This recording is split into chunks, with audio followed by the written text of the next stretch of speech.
Yeah, what's good? It's your boy Lisiba Mutupi here on the first topic of the model second that we're going to be covering, which is how to search for a proper broker. So I want you to actually sit down, have a notebook right next to you with also a pen, just so you can be able to take as much value from these videos that I do have for you. Most importantly, make sure that the broker that you're going to be choosing or the broker that you're going to be trading with is actually something that you are aware of. Like you know actually how they move, the commission, the fees that they take, and each and every, if they are regulated or not. But let's dive into the topic on which we are going to be speaking about how to search for a proper broker.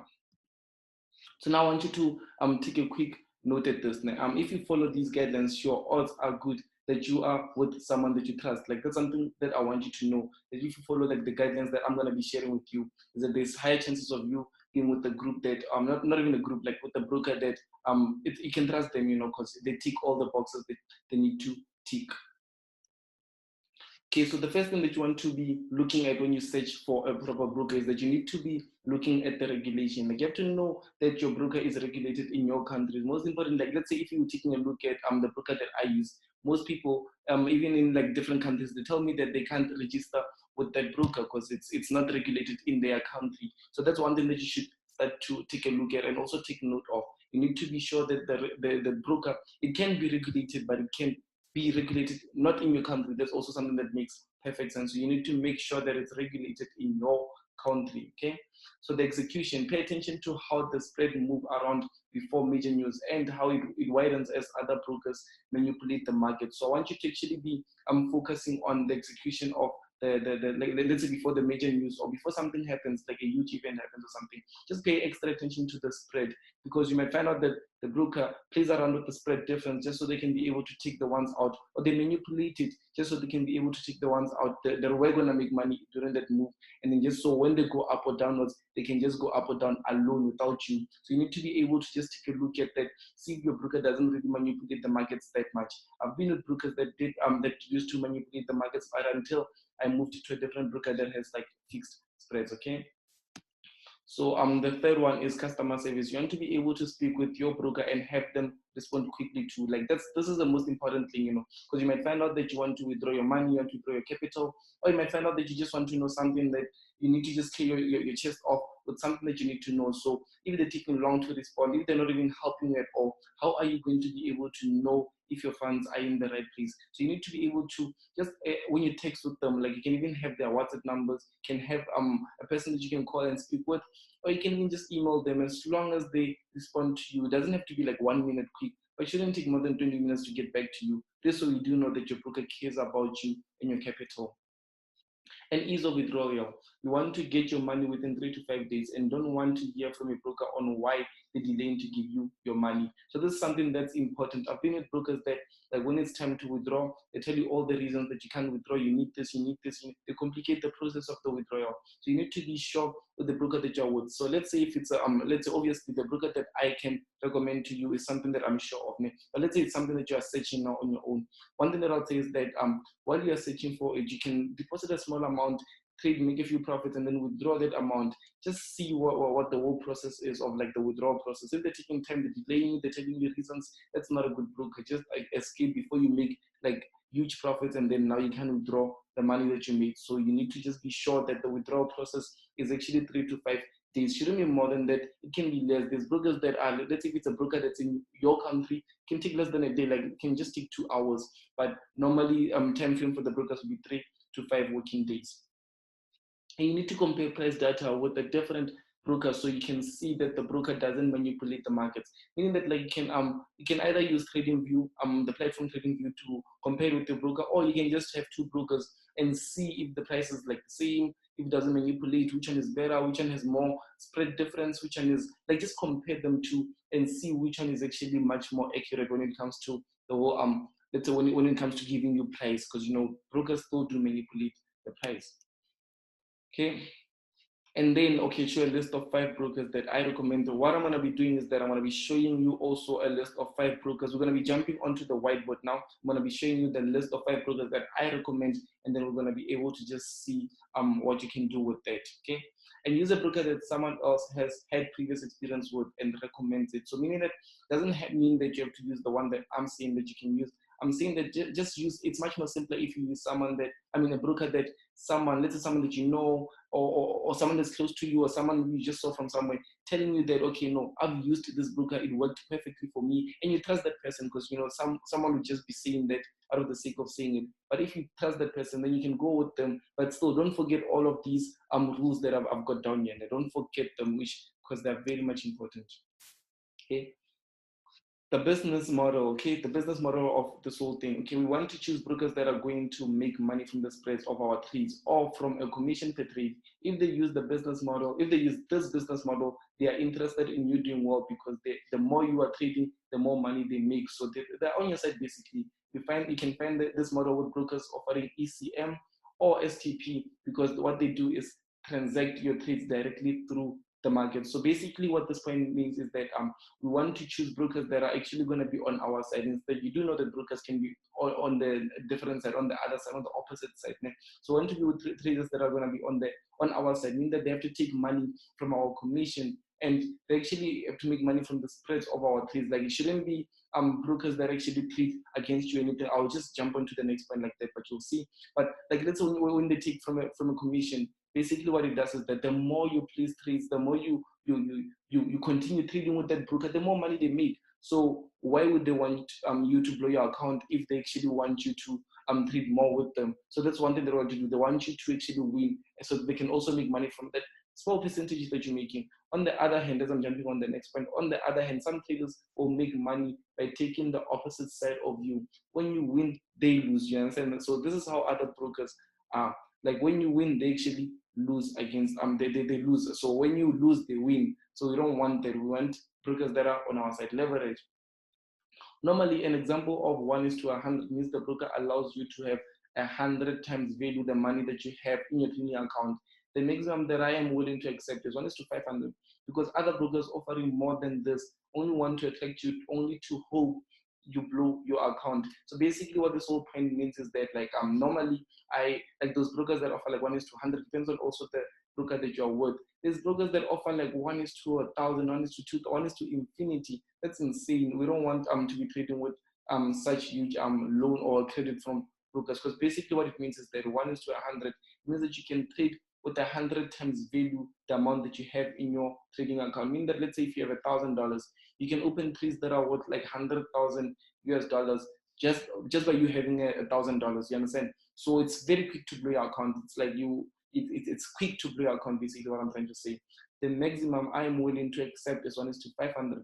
This is much better. It's much more better. Like, let's say if you want to go a bit more, because it depends. Like, when you have a smaller account, it's gonna be hard to trade with a smaller leverage, like 1:100 or so. But when you have a bigger account, it's okay. You can use that, you know. But 1:500 is the one that I used. I still use till this day. I don't use more than that. If you use more than that, it's very quick to blow your account. Very quick. Okay. And also the platform, like find out if your broker allows you to use platforms such as MetaTrader to execute trades as other brokers would want, or would only want you to use their platform. So you should also take note of this. Like, other brokers would only want you to be using I don't know, like they'll refer you to their own platform where you're going to be executing trades. We don't want that. We want brokers that are actually broad, that would allow you to use a platform such as MetaTrader, because it's the number one platform that allows you to execute these trades perfectly. So you also need to know if your platform, your broker allows or supports that. Okay. Don't put all your money into your trading account, as you can split into two accounts. Only have money you're trading in your account. So basically what I'm trying to say here is that if you have I don't know, $10,000, you don't have to throw all the $10,000 in your trading account, because what could basically happen is that if, let's say, something wrong happens, and you're not really, like, trying to you're not even risking like I don't know, $1,000, which is like 10% on the trade. Why put the whole 10,000 in one account? You can split the accounts. This one can be a $5,000 one, and this one can also be a $5,000 one. And what you can do is that one you can maybe scalp it or swing it or day trade it, and the other one you can do something different. This way it's much better, you know, because you actually have two different investments, but it's actually one in a way, unlike just putting your eggs into one basket. Good selection of tools. You have to know that they offer the trades of pairs that you trade. The market you trade needs to be available in the market selection. So basically what this means is that before you jump or before you just decide on being with this broker too, you need to take a look at their tools, their market selection. Just take a look at what it is that they offer and find out that you want to be trading things such as I don't know, EURUSD. Okay, normally all the brokers offer EURUSD, but this is something like Nasdaq, indices, those commodities and stuff. You want to be trading something like that. Find out that the broker that you are with doesn't allow it, and you actually created an account with them and all those. So basically, you just wasted your time creating an account with a broker that doesn't have what you're going to be trading. So you need to be looking at also the markets, the tools. Okay, I'm going to be trading these currencies. I can see that here. I'm going to be trading these indices. I can see that here. And at the same time, I want to see the spread difference. So take a look at the spread difference. See that this one here offers 1, 2, 3. Okay, I prefer this one much more better than the other one. So let me stick with this one. So this is something that you also need to take a look at.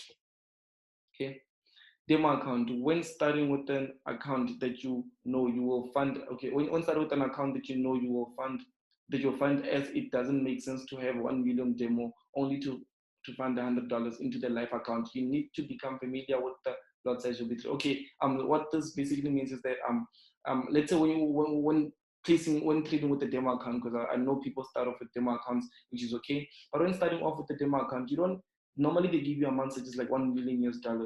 You're not gonna find your account with $1 million. So don't create a demo account with $1 million. Start with the most minimum one. It can even be $200. So create an account. Let's say if it's IC Markets, whatever that you're gonna be trading with, create an account with them.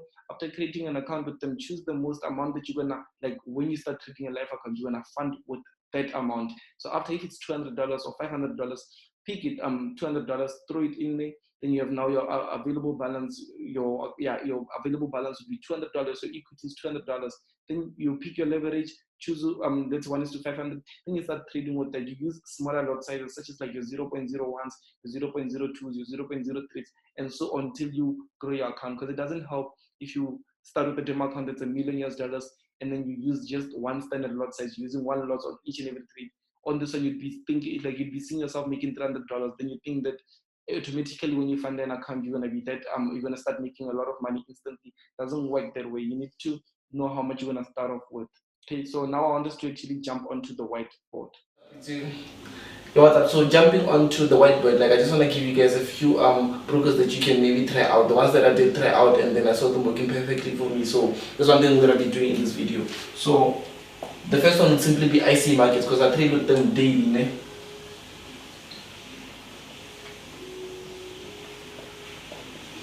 So that would be it. The first one would be IC Markets. I trade with them daily. I like the fact that they've got their spreads fixed at a specific amount and they only take commission. So it's amazing to be trading with such brokers. And the second one is going to be Oando.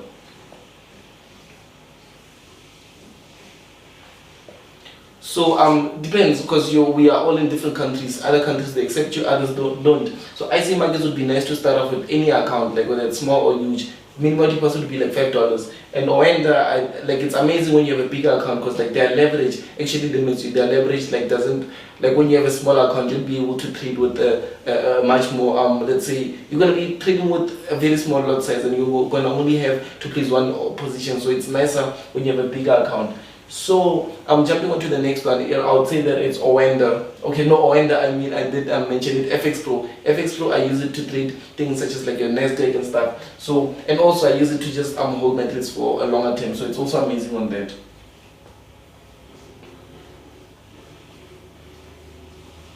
FX Pro. So this is the one that I use. I just hold my trades. I don't like day trade or anything like that with it. It's also amazing. I like the fact that everything with them is professional. They keep it simple, and I'm able to just do a lot of things. And the last one that I'll say, I'll just be giving out 4 because I tried out 4. The last one that I'll say will be Binary.com.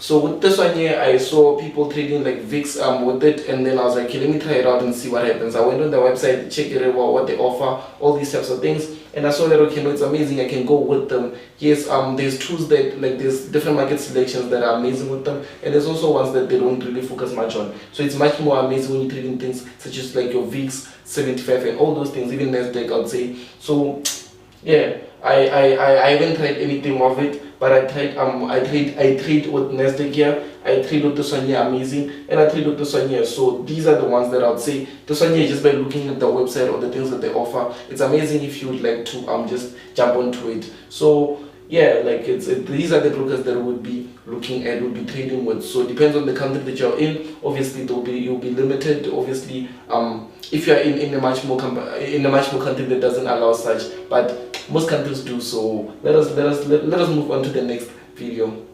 So Oanda and also IC markets brokers name. So one thing that I want us to do is to see the points that I spoke of.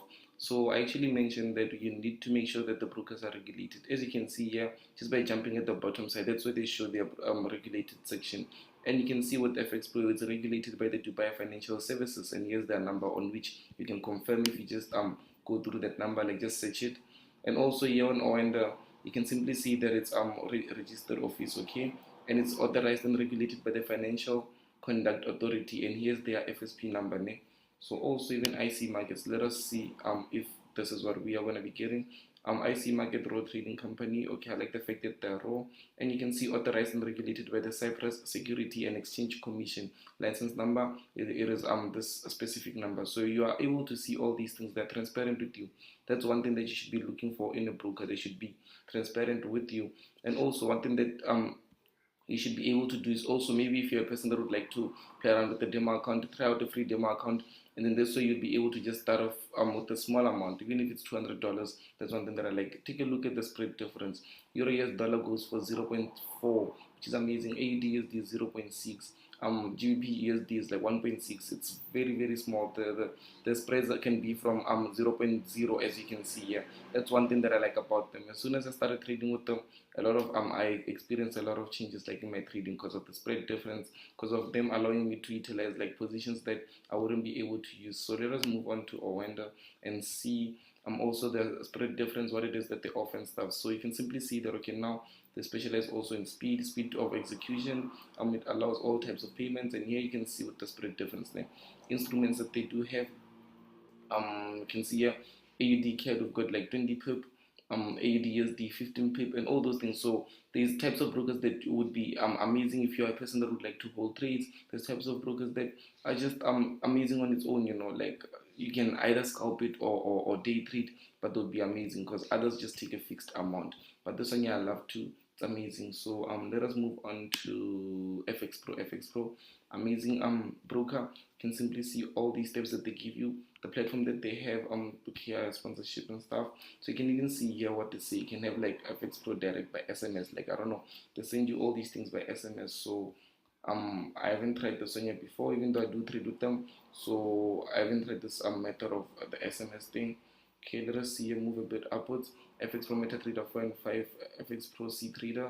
You can see what they have: 6 asset classes, fixed and floating spread. So like fixed spread will just be a specific amount that's fixed, and then they only take commission, which is amazing.